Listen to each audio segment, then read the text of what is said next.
Pokemon has been a big part of my life for as long as I can remember. I've been there for the good and the bad. Today, we're here to focus on the bad. By bad, I mean bad decisions. And bad decisions, I mean the discontinuation of the Eevelutions. Eevee is the current holder of the record for most split evolutions. Every even number of generations, we will get a new Eevelution, except for Gen 8. Loxton and Noggin theorizes that this is because Eevee evolves in special ways, so it gets every special typing, as in special attacking typings. And since all of those are gone, that's why Eevee hasn't gotten any more evolutions, because all the other types are just physical attackers. Which very much sucks, because I was looking forward to a day where you could get an Eevelution of every type, because you would get an Eevee as a gift in most games, and then if you didn't have a team member, you could just train up your Eevee and you get that Eevelution. So that's why today I'm going to create an Eevee for 3 types. A ground type, a rock type, and a beast type. A special type I've made for the Mojave region. With that now said, let's get into the video. Okay, for this design, I cheated a bit. I used the pose for Flareon and drew over it because I was having such a hard time drawing the pose. The figure and design is different enough to where you wouldn't notice if you didn't look at the two side by side, but now that we have that out of the way, I didn't exactly have a direction I was going for this design until halfway through it. Since I was trying to be more consistent with my upload schedule, I don't have just weeks and weeks and weeks to just sit on ideas before deciding to just make them. I wanted to do something with rocks. It would just summon rocks and then it would hit the rock and that would be its way of attacking. My first idea was to make it a slingshot Pokemon. It would use its tail, that would be double as a slingshot, and it would just have a rock in its mouth, and it would just throw the rock in the air and use the tail as a slingshot. How would that work? Does it need to snag onto something so it can shoot the slingshot? You see how complicated that makes the design. So I had to figure something else out. What if it hit it like a volleyball? Like it had a tail and it whipped with the tail. The second design origin for this was that it looked like a gangster. These evolutions aren't exactly aggressive, they're just not friendly Pokemon. I know I haven't said this in a while, but I have a DeviantArt page where I post these drawings several days in advance, so if y'all are stuck waiting for the video but want to see my drawings, then they're in the DeviantArt page. I'll leave a link in the description. Now, you can even see the Pokedex descriptions for all of these Pokemon that I draw, which is why I stopped making the designs on making the descriptions on the channel. And with that out of the way, this is Ricochet.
This is the Pokemon I did first.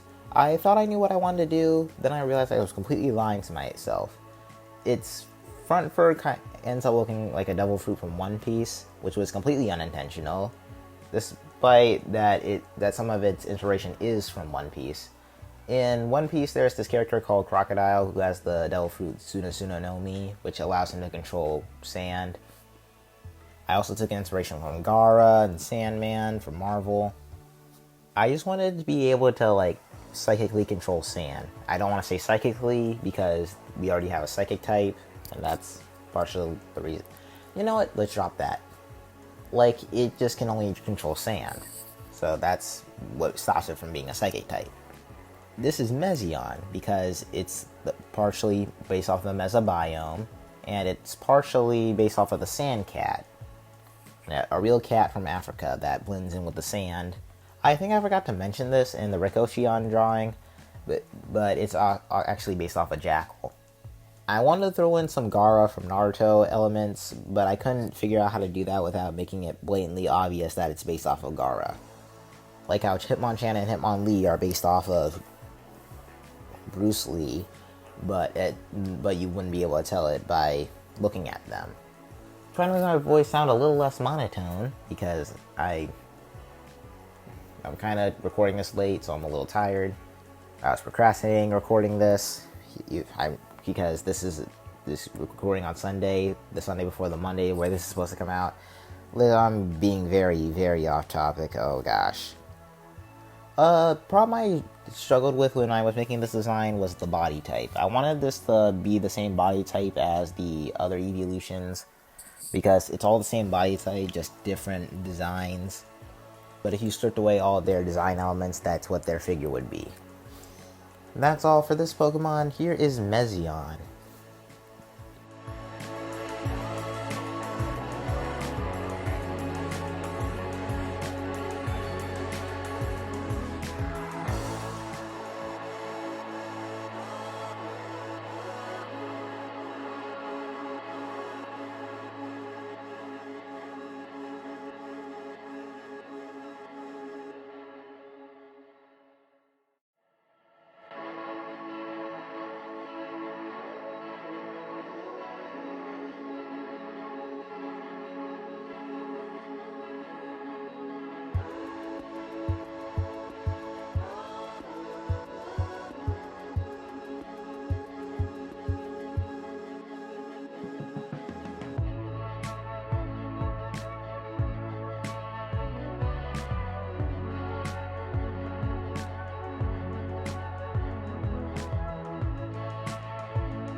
The beast type. So as you hear that in the background, that's my dog. And that's my mom. I don't talk about the beast type a lot on this channel, and I'm not going to in this video because there's a video I plan on doing that for. I should have made this video a long time ago because I wanted to explain the beast type more. But those videos are coming, beast types and Pokemon Fusion. Now, I made the beast type because there are Pokemon like Snorlax, Luxray, a Pyroar that either get stuck with a normal type or a mono type based on what they are. And it sucks because every time a lizard Pokemon is beast-like, it gets the dragon type. So I feel like there should be like a dragon type for mammal Pokemon. Like what if Dragonite was just a flying type and Hydreigon was just a dark type and a flying type because there's nothing else to do with that type. Now for the design itself. I didn't I was going for a Gatomon inspiration. Digimon and Pokemon, everyone's favorite no-no combo. Unlike Rikoshion and Mezion, this Pokemon wasn't based off of anything. It was just a beastly, crazy cat. And I'm really happy with the pose. Because I decided to stop making the Pokemon just stand there. Because Pokemon nowadays have more action poses, and like while the poses do mostly show off the design, uh, I like how they're not just standing anymore, because that just gets boring. And I love designing these three because I didn't really have much of a thought process. I didn't need to have much of a thought process because they're evolutions. They're foxes, cats, dogs that have just typing, and that's what you go with. And sometimes, unless it's Umbreon and Espeon, because they're based on the sun and the moon. But yeah, you get what I'm saying.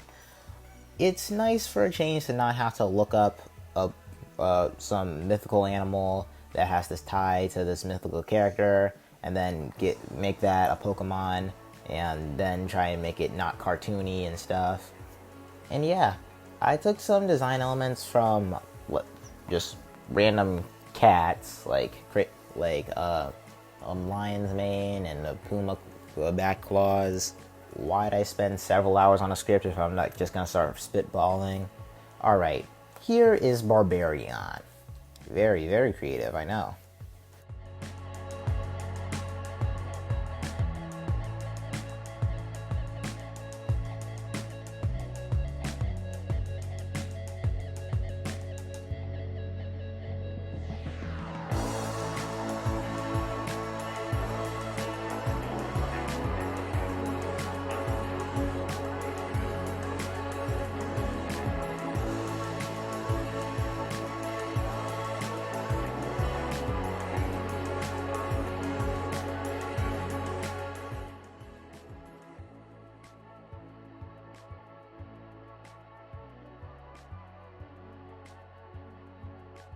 I like that I've been working on more Mahali region content, because I feel like I only do that once every 3 months.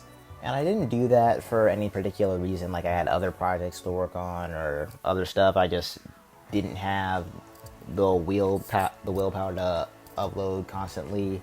But I do have other content that majority of you subscribed onto that I'm working on. So, for those of you who watched my Mega My Hero, I'm working on the sequel, and half of the designs are almost done. And just tune in next Monday for that. See you later, guys.